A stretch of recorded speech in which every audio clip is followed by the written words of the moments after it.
Buenas noches, hermanos y hermanas de la noche. ¿Cómo están? Es un gusto saludarles. Como en cada entrega, les saluda su amiga Elohim de Por el Poder de Tres. Y esta noche les traigo un programa que habla acerca de la cacería, tortura y muerte que se le dio a las mujeres en específico por ser supuestamente brujas. Les invito a quedarse y espero que les guste este programa.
Ahora hablemos de la cacería de brujas en Europa y del famoso y totalmente infame Maleus Maleficarum, uno de los textos más influyentes y siniestros de la historia y de la persecución de mujeres. La cacería de brujas en Europa se dio en los siglos XV y XVII. La caza de brujas fue una serie de persecuciones religiosas, sociales y judiciales ocurridas principalmente, como repetí, entre los siglos XV y XVII en casi toda Europa. Las zonas más afectadas por esta cacería, por estas matanzas, fueron Alemania, Suiza, Francia, Escocia, Escandinavia y partes de Europa del Este fueron las más afectadas. Se calcula que entre 40.000 y 60.000 personas fueron ejecutadas.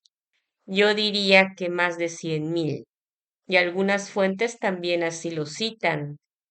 Fueron demasiadas las víctimas. Aproximadamente el 75 a 80% de las víctimas fueron mujeres, en su gran mayoría campesinas o viudas. No había realmente una causa principal. Habían muchas cosas que se estaban dando en ese momento en Europa, muchos cambios desde la Reforma Protestante, la Contrarreforma Católica. Se creó una atmósfera de intolerancia y miedo a lo que es el desvío doctrinal que ya la Santísima Iglesia tenía y tenía mucho miedo de perder el control, ¿no? Y entonces empezaron con sus pesquisas.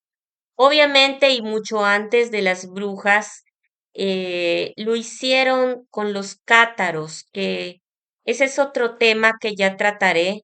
De hecho, ayer hice una grabación y misteriosamente se borró. No hay nada. ¿Por qué? Porque estoy hablando realidades. Realidades acerca de esa institución a la que muchos ponderan como la gran iglesia, la santa iglesia, y no es más que una payasada, son psicópatas, porque después de lo que les voy a narrar, eh, quiero que piensen ustedes en lo que realmente es esa religión. Y obviamente las religiones abrámicas, por supuesto, porque no se pueden separar. No se puede separar el catolicismo, ni el islamismo, ni una de esas religiones si no ponemos a Abraham como el principal, con el que empezó este tipo de religión. Seguimos. Los católicos y los protestantes comenzaron a perseguir a los supuestos agentes del demonio. Y qué casualidad, mis queridos amigos, escuchas, que esos agentes del demonio éramos mujeres. Sí, mujeres. Y muchas veces, lastimosamente, hasta niños, algunos varones que tenían posesiones que a las instituciones religiosas les interesaba por su valor. Vamos a seguir porque aquí hay mucho de qué hablar en este programa. Vamos a seguir. Era un tiempo de crisis social y climática. Habían guerras, hambrunas, epidemias y una pequeña edad de hielo que generaron ansiedad colectiva y las llamadas brujas, entre comillas, se convirtieron en chivos expiatorios de desgracias naturales y sociales. En ese tiempo, bajo ese clima, se consolida el Estado Iglesia de las peores decisiones, de los peores mandatos, de cuando la Iglesia se funde con el Estado y se crea ya un estado dictatorial por parte del clero o de la iglesia o de la religión que se dé en el lugar donde uno haya nacido. Lógicamente, pues si estás en Medio Oriente, vas a vivir bajo el mandato del Islam, ¿no? Si vives en Israel, vas a vivir bajo el mandato del judaísmo. Ya viviendo en América, el catolicismo, en Europa, pues hay la iglesia tanto cristiana, ortodoxa, hay la católica, pero siempre es bajo el mandato de esas tres religiones principales. Los nuevos sistemas judiciales, tanto eclesiásticos como seculares, buscaban demostrar autoridad castigando el mal visible. ¿Y qué era el mal visible? Las mujeres, porque siempre las mujeres hemos tenido esa fama de que por nosotras entró todo el mal que le sobrevino al mundo después de la caída, entre comillas, de la humanidad en el jardín del Edén, porque pues los religiosos piensan que de ahí parte todo, aunque sea una verdadera mentira, pero ellos afirman que así es. La mujer era vista como más débil espiritualmente, susceptible a la tentación diabólica. No, no es que la mujer sea débil espiritualmente ni susceptible a la tentación diabólica. Simplemente la mujer tiene su canal y percepción más alta que la de un varón, aunque un varón también puede llegar a desarrollarla porque todos somos yin, yang, femenino, masculino, todos tenemos un poco de femenino, todos tenemos un poco de masculino, como expliqué en otro video, y hay muchos varones que ya se conectan con ese lado femenino de la intuición. Por algo en tiempos antiguos, las diosas eran representadas como la luna, y todos los ciclos lunares tenían que ver con las diosas. ¿Por qué? Porque la luna, la noche, es el símbolo no del diablo, sino de la percepción, de la intuición, de la clarividencia, de la clariaudiencia. La mujer tiene el sexto sentido mucho más desarrollado que el varón. Lógicamente, esto para el clero viene siendo una, una amenaza por el poder que tiene la mujer dentro de sí, de nacimiento, por su derecho de nacimiento, porque está más conectada con la diosa. El cabello largo nos conecta, son antenas que nos conectan con la divinidad, son nuestros receptores naturales que tenemos para conectarnos tanto con las diosas como con los dioses. Aquí no se habla solamente de femenino o de masculino, se habla de ambos porque ambas fuerzas son necesarias. Pero en esa época la fuerza femenina era vista totalmente mal y como una amenaza que debía ser extinguida sí o sí y de la manera que fuese. Y empieza la persecución cuando sale el terrible, horroroso y asqueroso Maleus Maleficarum, el martillo de las brujas, en 1486. Fue escrito por los inquisidores demoníacos Heinrich Kramer y Jacob Sprenger, dos dominicos alemanes, gente de iglesia, gente ignorante, gente fanática, como hay hoy en día, que quisieran todavía poder hacer algo así. Está en su ser unos psicópatas, porque al final estos dos dominicos eran lo que eran. No se puede separar su esencia de lo que ellos realmente representan. Representan la represión, representan todo lo malo que uno se pueda imaginar y más. Publicado por primera vez en 1486 en Alemania, contó con el aval papal. El papa que de inocente no tenía nada era el papa Inocencio VIII, en la bula Summis Desiderantes Affectibus, lo que le dio enorme legitimidad. Horrible ver la complicidad de la Iglesia, del Papa, al que llaman el vicario de Cristo, el representante de Dios en la tierra. Bueno, si representa a aquel Dios que dijo, que le dijo a Josué, bella raza con todo pueblo, niños, animales, mujeres, hasta los de pecho, y no dejes a ni uno con vida.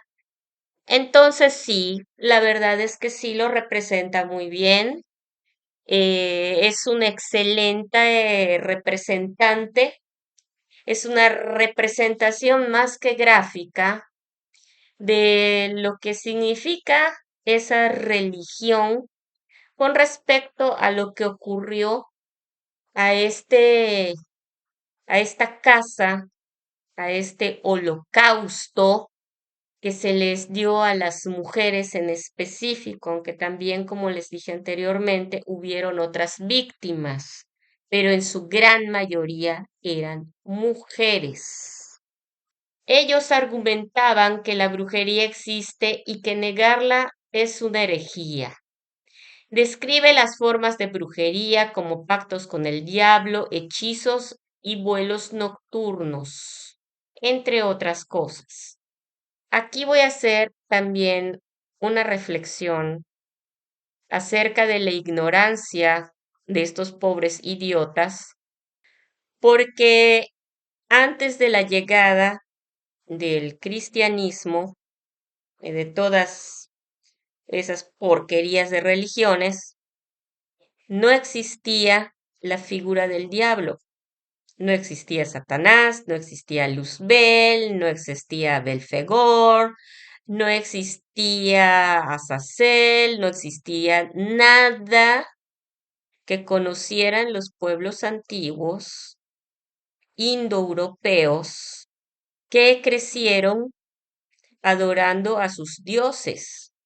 Ellos eran politeístas y tenían un dios y una diosa, fuerza femenina, fuerza masculina, y fungían diferentes roles en las vidas de estas personas, de estas culturas. Creían que había un mal, ciertamente, pero no de, no de las dimensiones que estos psicópatas trajeron con su religión loca y asesina. A esta gente no se le amenazaba en ese entonces con un infierno de tortura para siempre. No vivían en ese miedo, en ese temor. Ellos vivían felices y contentos. Obviamente no todo era color de rosa porque tenían que lidiar con el clima, con guerras y con muchas otras cosas, ¿no?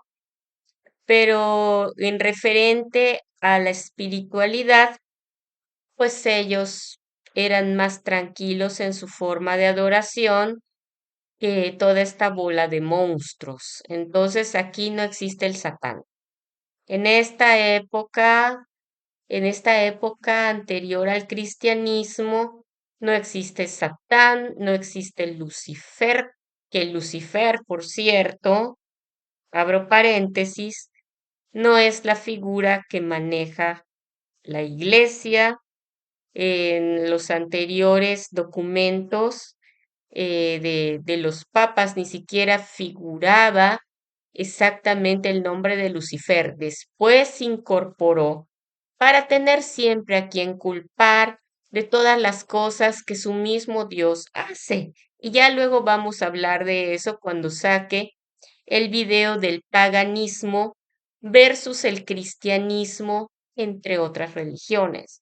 Y no se lo vayan a perder porque también va a estar muy bueno y ahí voy a tocar varios puntos que tienen que ver con esto. También el libro este explica cómo identificar, interrogar y juzgar a las brujas, incluyendo la tortura y la ejecución. Quiero que piensen por un momento y se imaginen que están viviendo entre el siglo XV y el siglo XVII. Quiero que piensen que son mujeres que se dedican al campo, que van a la iglesia, porque ya había sido cristianizada Europa, que son personas devotas, comunes y corrientes, y de repente son acusados por alguien de ser brujos, y que son llevados ante un juicio, por demás cruel, metidos en una mazmorra para luego ser torturados de las maneras más crueles que ustedes se puedan imaginar. Algunas personas ni siquiera sobrevivían a la tortura. ¿Mm? Imagínense, imagínense eso. Póngase en el lugar de esas personas antes de justificar a la iglesia por esos actos barbáricos. Decían que las mujeres teníamos un apetito carnal inmoral y la brujería era una conspiración global con el diablo.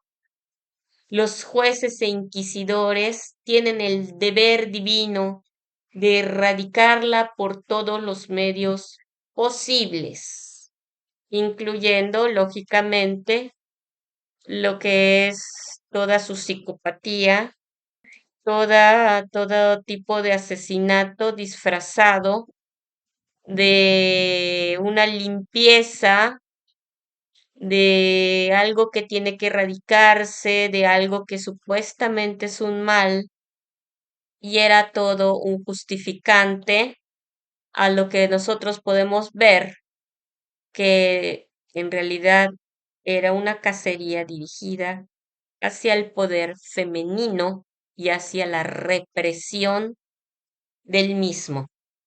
Todo fue una mezcla de teología, misoginia y derecho penal. Eran totalmente misóginos. Fue el texto más influyente sobre brujería en Europa, reeditado más de 30 veces. Sirvió como base teórica para procesos judiciales en Alemania, Suiza, Italia, Francia, Escocia y, por supuesto, España. Hubo un lugar en España del cual ahorita no recuerdo, pero la quema de las brujas fue terrible. Fue incluso hasta maldecido no me acuerdo si fue por un obispo o por el mismo papa, y que maldijo esa tierra en España y la quema de brujas fue terrible. Cuerpos calcinados, quemados, grasa acumulada de los cuerpos de esas mujeres que me hace pensar y sentir un enorme, un enorme vacío, sentimiento, tristeza, impotencia por no poder hacer nada. Aunque ahora, con todo lo que se está difundiendo, créanme, hermanos de la noche, que les estamos dando unos golpes preciosos y vengando la memoria de las que fueron sacrificadas literalmente, haciendo honor a ellas. porque se lo merecen. Todo esto combinaba religión, patriarcado y miedo social. Claro, era horrible eh, el miedo que se vivía en aquella época. Imagínense ustedes salir de casa y ser juzgado por alguien, o no salir de casa y también ser juzgado porque nunca sales. Es que no había escapatoria alguna. Te iban a juzgar por cualquier cosa. Era un miedo que se vivía, porque no sabías en qué momento iban a ir por ti para encerrarte en una mazmorra y torturarte. El último juicio que se dio fue a Anna Goldi en 1782, quien fue ejecutada en Suiza, considerada la última bruja de Europa. Y la verdad es que esta mujer, Ana, no era bruja. Simplemente a muchos del clero ella les atraía por su aspecto voluptuoso. Era una mujer de piel extremadamente blanca, como una porcelana, un cabello negro azabache que hacía un contraste precioso con su piel. Eso les gustó a muchos. Y cuando ya la vieron a ella como una posible amenaza, porque muchos tuvieron relaciones con esta mujer, porque si no lo hacía ella, pues podía ser delatada como bruja, entonces le inventaron que ella le hizo brujería a una niña. Y fue por eso que la ejecutaron y le dieron muerte, terriblemente injusto, porque ella, en los registros que se tiene, jamás practicó la brujería. Terrible. Ahora pasamos también a otro episodio brutal, por demás decirlo, y horrible, al igual que este lugar de España y también Escocia, que fue terriblemente azotado por estos desgraciados psicópatas, fue Bamberg, en Alemania. El Sacro Imperio Romano Germánico, sacro sobre todo. Había un extremo de fanatismo religioso. Política y miedo social se combinaron para crear una persecución masiva. Y aquí en Bamberg les quiero decir que no solamente fueron mujeres a las que juzgaron, obviamente había mujeres, incluso una mujer embarazada, sino niños. Y esto es muy difícil de digerir, la verdad. En Bamberg, la actual Baviera, en Alemania, fue entre 1626 y 1631 la autoridad principal, el príncipe obispo Johann Georg II Fox von Dornheim, apodado el obispo brujo por su fanatismo, se dedicó a perseguir a todo aquel que él considerara que fuese o representase un peligro. Era un loco, era un demente, era un psicópata. En esta época, en Alemania, ya estaba bastante desgastada porque había una guerra, que era la Guerra de los 30 años, de 1618 a 1648. Había hambre, enfermedades, destrucción y miedo, lo cual creó un ambiente perfecto para buscar culpables sobrenaturales. La cacería de brujas en Bamberg ocurre entre los años 1626 y 1631. La persecución comienza con acusaciones locales de brujería y hechicería que se fueron extendiendo rápidamente. El obispo Fuchs von Dornheim estableció un tribunal especial para los juicios y una prisión destinada exclusivamente a sospechosos de brujería. Esos sospechosos de brujería jamás salían de ahí. No eran sospechosos, eran culpables. Ya una vez que entraban a esa cárcel, eras brujo sí o sí, aun tú jamás hubieses practicado la brujería. Esa casa, esa cárcel, se llamaba la Druden House, que era la casa de las brujas.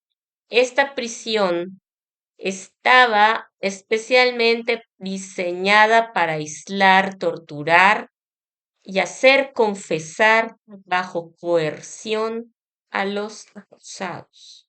Muchos eran apresados y tenían que confesar que ellos habían hecho un pacto diabólico. Pero no solo quedaba ahí. También debían acusar a otras personas que debían ser llevadas a la cárcel de las brujas. Esto era horroroso porque las personas eran forzadas a declarar en contra de también personas inocentes. ¿Se pueden imaginar ustedes tanto horror? Yo la verdad no puedo. Esta gente inocente cayó en manos de verdaderos demonios. Si tuviéramos que hablar de demonios, yo no podría calificar a las brujas, aún haciendo sus covens, aún haciendo sus aquelarres, como demonios, sino a estos desgraciados que hacían las cosas más aberrantes que a continuación también les voy a narrar. El proceso para hacer confesar seguía el modelo del Maleus Maleficarum. ¿M? Las denuncias eran sospechas basadas en rumores, enemistades o bajo tortura de otros acusados. Claro, quien está bajo tortura, ¿qué no va a decir? Sí, va a decir que danzaba con el diablo, va a decir que tenía cola, va a decir que tenía cuernos, va a decir que era rojo, que tenía pezuñas y que hacía toda clase de estupideces inventadas del imaginario mental de estos psicópatas que tenían una mente totalmente desquiciada, una mente totalmente viciada. El arresto y traslado a la Druden House eran interrogatorios bajo tortura como la silla de las agujas o el garrote del diablo. Tenían que nombrar cómplices y de ahí a la ejecución pública. Esto quiere decir a la hoguera. Y eran tan sádicos que además ponían leña verde, porque la leña verde tarda más el fuego en consumir a la madera. Entonces la leña verde era utilizada para quemar a las personas y hacer que su agonía se extendiese mucho más. Entre 600 y 900 personas fueron ejecutadas en Bamberg y su territorio en solo 5 años. Entre 400 y 600 personas nada más ahí. Por eso les digo que yo pienso que 40.000 y 60.000 ejecuciones se quedan cortas. Si solo estamos hablando de Bamberg y que hay muchas víctimas que no han sido registradas en toda Europa, pudieron haber sido mucho más de 100.000 personas llevadas injustamente por la Inquisición a la hoguera. Aquí nada más estamos hablando de Bamberg, estamos hablando de Alemania y de un territorio que hoy es Baviera, pero en realidad las víctimas pudieron haber sido miles de miles de miles más de lo que realmente se tiene contabilizado. Esto convierte a Bamberg junto con Würzburg en una de las dos mayores matanzas de brujas de la historia europea. Las víctimas incluían mujeres, hombres, niños, clérigos e incluso funcionarios públicos. ¿Se pueden imaginar ustedes el cuerpecito de un niño, de una niña, siendo atado al poste donde se ejecutaban a las mujeres y siéndole prendido el fuego a la criatura? ¿Puede tan solo su alma imaginar el proceso de dolor que un angelito pasó en esos momentos? ¿Pueden aún justificar al cristianismo, al catolicismo y a todas esas religiones abrámicas? ¿Pueden ustedes aún defenderlas? ¿Pueden defender ustedes a ese Dios sádico al que le encanta la carne, la sangre y el olor a quemado? No sé, cada quien su alma, pero mi alma no comulga con el alma de esos que están de acuerdo o que consideran que fue necesario que se hiciera algo así. Cuando escucho todas estas atrocidades, todas estas aberraciones, lo que mi alma quiere es irse, porque no soporta todo esto. No todos podemos ni tenemos esa capacidad de maldad para excusar este tipo de actos que no tienen excusa alguna. Uno de los casos más conocidos entre, entre las personas funcionarias públicas fue el de Johannes Junius, alcalde de Bamberg, quemado en 1628. Él escribe una carta desde la prisión a su hija Verónica, que milagrosamente sobrevivió y es uno de los testimonios más conmovedores de la época. Hay justicia divina y no es la justicia del Dios judeocristiano islámico. Hay una justicia verdadera, hay una divinidad verdadera que permitió que este hombre pudiera narrar los horrores que vivió en aquella prisión. Y un pequeño párrafo de la carta dice: he sido torturado hasta confesar mentiras. No creo en estas cosas. Dios sabe que soy inocente. Este funcionario no solamente era una persona noble, sino que además era un creyente de ese Dios infame. Era un devoto y aún así fue acusado de brujería y aún así fue ejecutado en la hoguera de la manera más cruda posible. Y no puede haber un relato de cacería de brujas sin mencionar los instrumentos tan bonitos de tortura que se utilizaron para obtener confesiones forzadas, que es lo que hicieron con este buen señor para que él fuese acusando a otras personas también Obviamente lo hizo bajo tortura, bajo coerción de estos desgraciados. Estos instrumentos eran diseñados para provocar dolor extremo sin causar la muerte inmediata. Psicópatas, totalmente. Entre los instrumentos de tortura comunes estaba la doncella de hierro, una especie de sarcófago metálico con púas en su interior. Bonito, ¿verdad? Al cerrarse las púas penetraban el cuerpo sin matar de inmediato. Es y se convirtió en un símbolo de sadismo judicial, tomando en cuenta de que el gobierno y la religión eran una, eran el poder.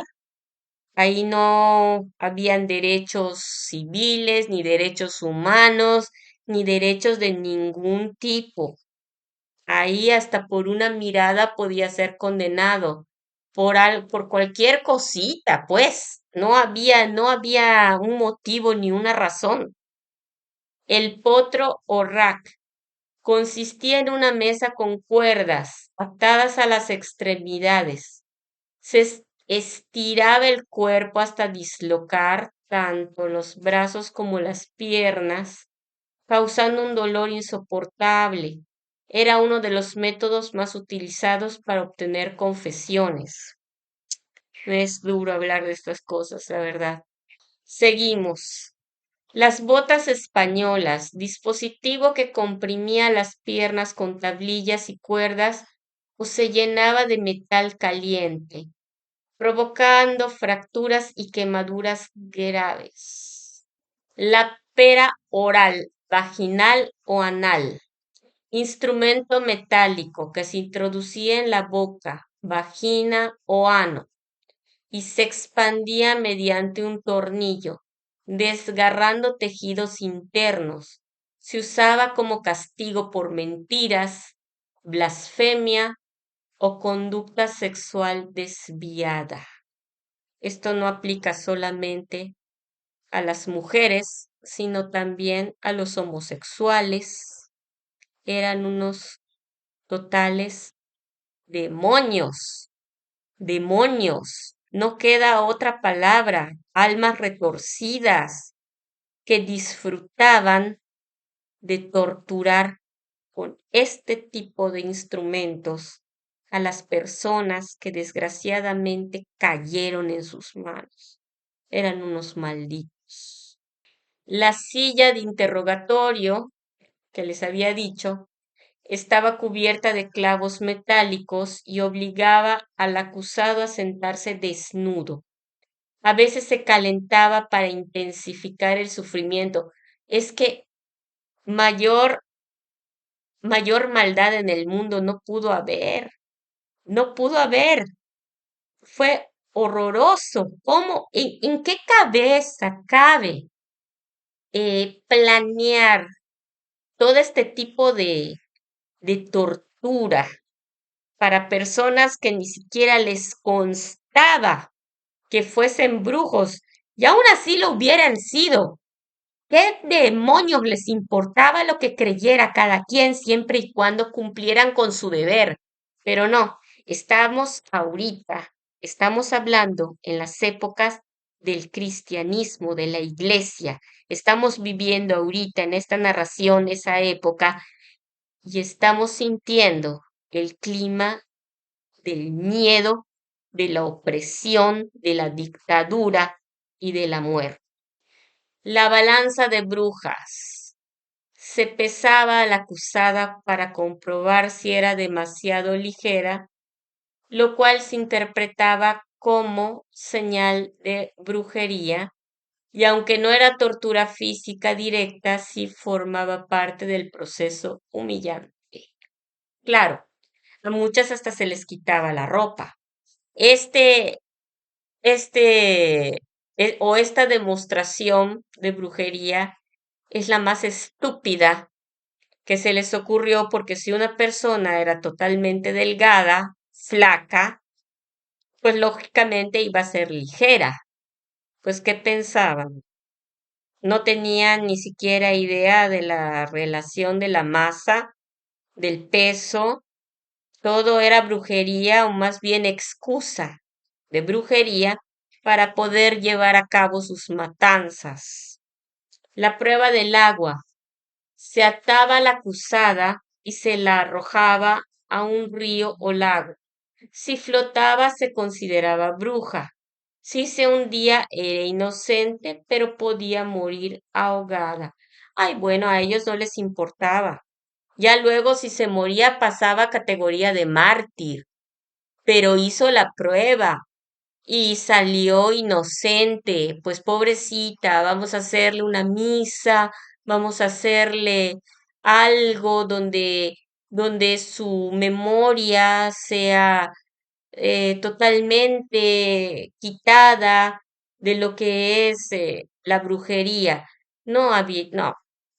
La verdad eran unos estúpidos, psicópatas, locos, ignorantes y todo el sufrimiento que causaron no tiene excusa alguna. Ahora nos vamos al continente americano. ¿Y qué pasó aquí? Bueno, pues las estructuras de poder religioso y político llegaron a lo que es América y se sitúa en la Nueva Inglaterra puritana. El lugar era Salem Village, actual Danvers, y Salem Town, en la colonia de la Bahía de Massachusetts, en la América inglesa. En el periodo de febrero de 1692 y mayo de 1693. La población de esta comunidad puritana era pequeña y estrictamente religiosa, obviamente con un fuerte control moral. El clima que se vivía social y religioso, creían que el diablo actuaba activamente en el mundo. La brujería era vista como una alianza literal con Satanás y por lo tanto un crimen capital. Además, la comunidad estaba marcada con guerras con pueblos indígenas, conflictos políticos con las autoridades coloniales inglesas, divisiones internas entre Salem Village agraria y conservadora y Salem Town más comercial y liberal, epidemias y malas cosechas que aumentaban la ansiedad y el deseo de encontrar culpables. Todo esto que creó un terreno perfecto para la explosión del pánico moral. Y aquí viene el evento de las niñas poseídas, entre comillas. En enero de 1692, dos niñas, Betty Paris, de 9 años, y Abigail Williams, de 11 años, sobrina e hija del pastor Samuel Parris, comenzaron a presentar comportamientos extraños, convulsiones, gritos, hablar de visiones, acusaciones de algo que las atormentaba. Los médicos no encontraron causa física y concluyeron que se trataba de maleficio. Bajo presión, las niñas acusaron a 3 mujeres de haberlas embrujado. Obviamente, un niño, vamos a ponernos en un momento en el lugar de los hechos y el tipo de vida que se llevaba en aquel entonces. Un niño, una niña que vive bajo una represión y un miedo constante al castigo eterno, al fuego, a las brujas, hechiceros, fantasmas y todo lo que estas personas les metían en la cabeza, demonios, podían potencialmente presentar un cuadro de miedo tan fuerte que era una sugestión que ya tenían tan grande que se podía hoy en este siglo, en este año, ya los médicos los pueden tratar ya como un problema nervioso. como un problema que les estaba generando la ansiedad, la depresión, que obviamente sus mayores y las autoridades religiosas en esa época tenían puesto sobre esas chiquillas. Ellas entonces creen que son embrujadas, que las embrujaron, y empiezan a acusar bajo coerción, bajo presión, a mujeres. Una de ellas era Tituba, una esclava de origen caribeño. Ella sí practicaba su antigua religión, claro que en secreto. Algunos dicen que Tituba les enseñaba ciertas cosas a las niñas, pero no es comprobable porque estamos hablando de una época en la que pues prácticamente te podían acusar de cualquier cosa y crear registros de cosas que a veces tú ni siquiera hiciste. Entonces, con esa información hay que tener cierto cuidado, ¿no? Si Tituba les enseñó o no algo de eso a las niñas. Después estaba Sarah Good, una mendiga. ¿Qué podía hacerles una mendiga? Lo que pasa es que al clero nunca les han gustado los pobres. A pesar de su disfraz de piedad y sus cantitos, la verdad es que desprecian a los pobres. Rara vez se ve a una persona salir de la iglesia y darle algo a un mendigo. De que pueden haber, yo no digo que no, pero la mayoría de la gente, al menos en mi observación, los miran con desprecio. Y eso no es muy diferente a lo que se vivía en aquella época. ¿Y cuál era la manera más fácil para quitarse a un mendigo de encima? Pues acusándolo de algún delito, sembrándole un delito y obviamente pues era muerto, ¿no?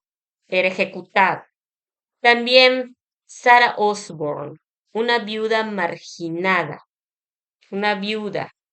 ¿Qué más les podía hacer una viuda? Nada.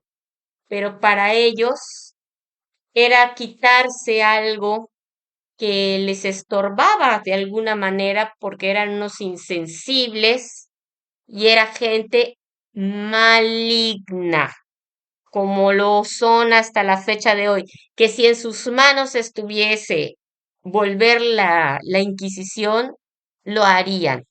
Y disculpen toda esta suerte de ruidos que de repente hay a mi alrededor. Parece que alguien no está muy contento con que se hable del tema, pero a mí no me importa. Yo lo voy a seguir hablando porque es mi misión decir la realidad y desenmascarar lo más podrido que hay dentro de las instituciones religiosas. Pues estas mujeres vulnerables, con poco poder social, se convierten en los primeros blancos.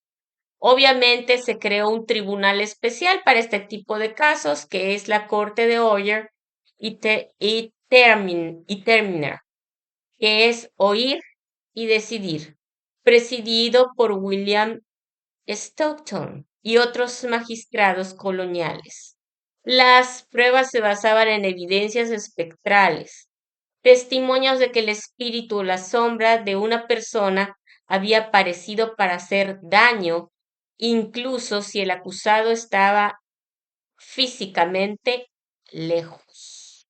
Estas personas no tenían excusa para nada de lo que hacían, una evidencia espectral. Hoy, en nuestros días, en un juicio, sería de risa y ni siquiera sería tomado en serio. Se realizaron más de 200 acusaciones. 19 personas fueron ahorcadas, 14 mujeres y 5 hombres. Uno de ellos fue Giles Corey. Fue aplastado con piedras por negarse a declarar. Varias personas murieron en prisión. Incluso miembros respetados de la comunidad fueron acusados como Rebecca Nurse y Martha Corey lo que empezó a sembrar dudas. Hacia otoño de 1692, el gobernador William Phips, alarmado por los excesos y tras recibir una carta crítica del clérigo Increase Mather, suspendió el tribunal. Increase y su hijo Cotton Mather, influyentes teólogos, empezaron a condenar el uso de la evidencia espectral. El nuevo tribunal, Court of Superior Judicature, liberó gradualmente a los acusados restantes. En mayo de 1693, el gobernador perdonó oficialmente a los últimos prisioneros. En 1711, el gobierno de Massachusetts anuló las condenas y ofreció indemnizaciones a las familias de las víctimas. En 1957, el Estado reconoció oficialmente los juicios como una injusticia histórica. Así es, así fue. Ahora, antes de cerrar, una, quiero hacer memoria de los nombres de todas las acusadas, de las víctimas. Obviamente, esta no es una lista completa porque fueron miles de mujeres, niños, niñas, algunos varones, gente buena, incluso hasta animales como perros y gatos de color negro. Cuánta ignorancia, soberbia, prepotencia, degeneración, depravación y todo lo que pueda existir maligno en esta tierra encerraron esos infames juicios y cacerías. Y bien, aquí algunas de las mujeres acusadas de hechicería, mi respeto hacia ellas por todo lo que sufrieron y que estén donde estén, hayan trascendido y sus espíritus, sus almas hayan encontrado una mejor vida y la paz para poder incluso encarnar en una vida diferente, mucho mejor. Tituba, mujer esclavizada de origen caribeño, primera mujer acusada en los juicios de Salem. Sarah Good, mendiga de Salem, ejecutada por brujería. Rebecca Nurse, anciana respetada, también ejecutada en Salem. Alice Kittler, noble irlandesa del siglo XIV, acusada de brujería y satanismo. Catherine Mauvoisin, Lavausin, hechicera francesa implicada en el escándalo de los venenos en la corte de Luis XIV. Úrsula Southdale, Madre Shipton, profetisa inglesa del siglo XVI, temida por sus visiones. Anna Goldie, última mujer ejecutada por brujería en Suiza. Martha Carrier, acusada en Salem, considerada la reina de las brujas por sus acusadores. Agnes Sampson, curandera escocesa, torturada y ejecutada en 1591. Margaret Jones, primera mujer ejecutada por brujería en Massachusetts en 1648. Entre 1400 y 1700 se estima que entre 70.000 y 100.000 personas fueron ejecutadas por presunta brujería, la mayoría mujeres. Las acusaciones solían basarse en supersticiones, rivalidades personales o misoginia institucional. Muchas víctimas eran curanderas, parteras o simplemente mujeres independientes. Mis respetos hacia esas mujeres valientes, hacia esos hombres también que sufrieron, hacia los homosexuales que no tenían cabida en un lugar de represión, los niños sin culpa alguna, los animales que estúpidamente eran acusados por gente malvada, estúpida, enferma, y todo mi sentir en estas fechas, recordando todo lo que vivieron estas personas. Y aunque el festival de Samhain en sí es hermoso, cuando la cristianización se volvió algo terrible. Es una época donde hay que recordar en cada disfraz de bruja, en cada representación grotesca, las barbaries que hicieron las iglesias en nombre de una fe equivocada, de una luz inexistente y de un amor que en realidad era odio. Yo aquí les dejo con tristeza porque de esto no hemos abordado la verdad ni la mitad, es un tema muy amplio, pero ya me he pasado bastante del tiempo de audio, pero quiero cerrar con lo siguiente. El verdadero amor, la verdadera luz, no admite sacrificios, no admite sangre, no admite dolor, no admite crimen, ni injusticia, ni calumnia. El verdadero amor y la verdadera luz está en la verdad, está en la justicia, está en ser uno mismo, está en ver a la gente y a los seres vivos por lo que representan cada uno de ellos, sin juzgarlos, sino verlos como los que son realmente, almas. Porque al final, mis queridos escuchas, hermanos y hermanos de la noche, todos somos almas que habremos de desencarnar y así nos debemos de ver.